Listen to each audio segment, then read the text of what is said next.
Well, hello. Thanks for joining us this evening here at 6. I'm Hoyt alongside Chief Meteorologist Tom Brandon. Faith has the week off. Tom, we're going to start with weather because your team once again issuing a weather impact alert as we head into Saturday. Give us the latest details because I know it's been challenging. Right, let's back up to Monday. Weather impact advisory, or weather because of weather that could happen this Saturday, right? But now it's becoming more clear that we're going to have thunderstorms and it will impact your plans outdoors. Was hoping for maybe that this wouldn't happen, that it would veer away from us or not be a big deal, but we're holding strong with the SPC and the risk of severe weather. So here's what's at stake, and the timing is what's going to be the biggest challenge with all of this. Models are kicking back different timing and time parameters, time periods, but we do know there'll be thunderstorms in Arkansas. Afternoon and evening will be impacted. Occasional thunderstorms, 1 or 2 strong to severe, damaging wind, hail, or a tornado. As always, have a plan in place. Have your severe weather safe place ready just in case. Not saying it's going to happen, but there's a lot of events and activities happening on Saturday. Current numbers are cooling off under mainly clear skies. If you're heading out to the Arkansas State Fair, and tonight should be a beautiful evening for that. We'll bottom out at 62 tomorrow. Low-level moisture begins to increase. Cloud cover increasing tomorrow, and that sets the stage for Saturday. I'll walk you through the latest information and timing of those storms here in just a few minutes. All right, Tom, we want to get you a couple of updates from down in Jefferson County. Police in Pine Bluff are asking for help as they work to find the person responsible for a shooting that left one person dead last summer. It happened at the Village Green Apartments. Once officers got there, they say the shooter had already made off. They found the victim, Tamark Jack, on the scene. There's a number there on the screen to reach detectives if you can help them generate some new leads. And all this comes as a search for a missing fisherman came to a sad end this morning. Searchers found 63-year-old Ricky Wooten's body in the Arkansas River not far from the Pine Bluff Arsenal, where he launched his boat from there last night. Police believe he either suffered a medical emergency or lost footing while trying to dock the boat. They have sent the body to the coroner and the state crime lab to confirm how he died. Well, tonight, the Arkansas Game and Fish Commission has issued an emergency order that temporarily cuts back on the number of trout that can be kept each day. The lowering of the daily limit comes after major losses at 2 hatcheries that threaten one of Arkansas's most popular and profitable fishing industries. The commission voted unanimously this morning to approve the 120-day emergency order. The Norfolk National Fish Hatchery in Baxter County lost millions of trout because of poor water quality there, and then flood damage earlier this year left the state-run Jim Hinkle Hatchery operating at half capacity. The 2 hatcheries are up in North Arkansas, and so it affects the state's 4 most economically significant cold water fisheries, including sections of the White River, Norfolk Lake, and Little Red Rivers. It calls for catch and release only in the tailwaters below Bull Shoals and Norfolk dams, and sets a 2 trout daily limit in other affected areas. And here's the thing.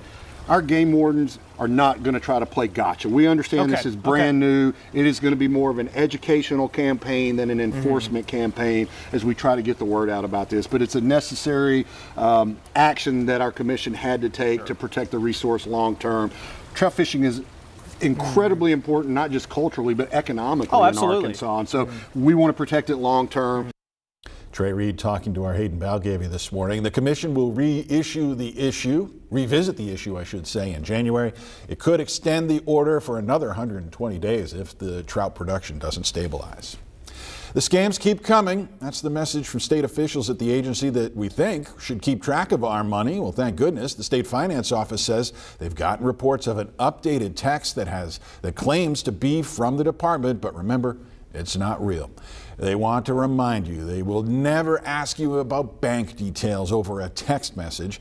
And spokesperson Scott Harden says scammers are constantly updating the ways they try to steal your money. They have these farms basically that are just filled with phones and SIM cards that are just sending out a massive number of these texts. They're specifying that this is from the Arkansas Department of Finance and Administration. I have no doubt there'll be another version of it in the next couple of months. And you'll remember a similar text circulated this past summer that tried to trick people into paying fake traffic tickets or toll fines. You might find possible traffic disruptions Saturday in Little Rock as left-leaning groups stage demonstrations against the Trump administration. Organizers are calling it No Kings 2.0. And THV11's Maya Ellison hears from organizers hoping to build momentum in a state that still appears to overwhelmingly back the president. West Capitol Avenue is typically busy, but on Saturday, it might look something like this. Demonstrators are expected to gather in Little Rock for what organizers are calling No Kings Protest 2.0. The first event was held in June, drawing more than 1,000 protesters marching across the Broadway Bridge. The first one, I think, drew over 5 million people across the country, about 2,000 protests. This time we're expecting about 2,500. Scott Holliday is one of the organizers with the People's Protests and Marches of Arkansas. He says the phrase No Kings represents resistance to what they see as authoritarian leadership. We want to show that people are not going to just sit back and accept some of the changes that have broken the law, violated the Constitution, and certainly broken lots of precedents about the power of the presidency. Now, Little Rock is one of 13 locations across the state expected to host demonstrations, with protesters speaking out about national issues.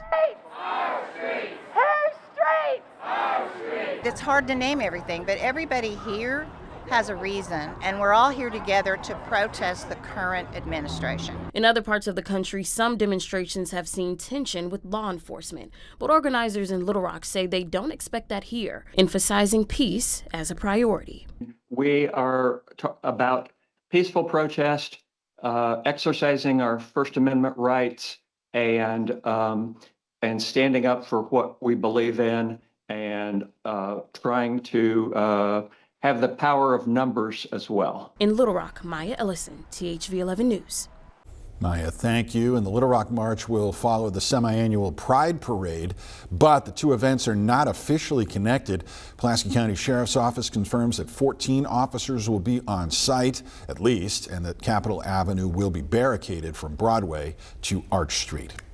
Today at the nation's capital, the Senate took a procedural vote on a bill that would have funded the Pentagon and pay U.S. service members throughout the shutdown, but it failed to get the votes needed to move forward. Lawmakers also tried for a 10th time to advance the Republican short-term spending bill that could end the shutdown, but that also failed.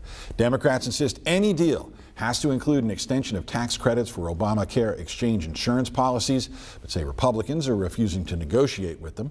Republicans say reopening the government should come first. President Trump has said he plans to use the shutdown to slash the size of the government by firing thousands of government workers, and it caused confusion over back pay for those workers who are on furlough right now. Let's try to verify what the laws in the books say can be done. As a result of the current government shutdown, thousands of federal workers have been furloughed, in some cases even laid off. But President Trump and others are questioning whether those workers are entitled to back pay once the shutdown ends. So, can the government refuse to give furloughed workers back pay? Let's verify. Our sources are Congress.gov, the White House Office of Management, and congressional leaders. Budget Senator John Thune, House Speaker Mike Johnson, and House Minority Leader Hakeem Jeffries. Following the last shutdown, President Trump signed the Government Employee Fair Treatment Act of 2019 into law, requiring back pay for federal employees after future shutdowns. However, a draft memo from the White House Office of Management and Budget says that the legislation that ends the current shutdown must include express language appropriating funds for back pay. Otherwise, such payments cannot be made. The memo argues that the 2019 Act only creates conditions for Congress to authorize those payments, and that's put Congress on the spot. The law is clear. Every single furloughed federal employee is entitled to back pay. Period. Full stop. The law is clear, and we will make sure that that law is followed. There are legal analysts who think that that is not something that government should do. My assumption is that furloughed workers will get back pay. So, yes, we can confirm that the Government Employee Fair Treatment Act itself does guarantee back pay following the resolution of a government shutdown. However, ambiguities make it possible for the White House to find a loophole in this law to withhold back pay from some employees.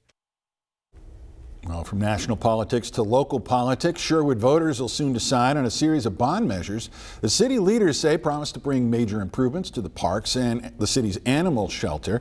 State law requires 3 bond requests to be voted on separately on the same ballot. The first proposal would allow the city to issue up to $4.1 million in refunding bonds.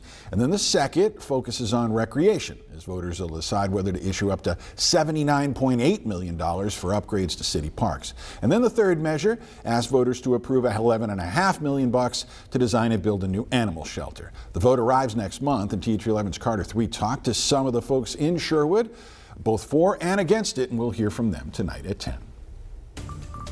Your morning cup of Joe is going for more than usual. Learn what's contributing to the higher coffee costs after the break. Weather impact alert day on Saturday for the possibility of strong to potentially severe thunderstorms. After the break, I've got the latest timing, and we'll also talk about what happens beyond the storms. We're going to cool off. Certainly some good news there.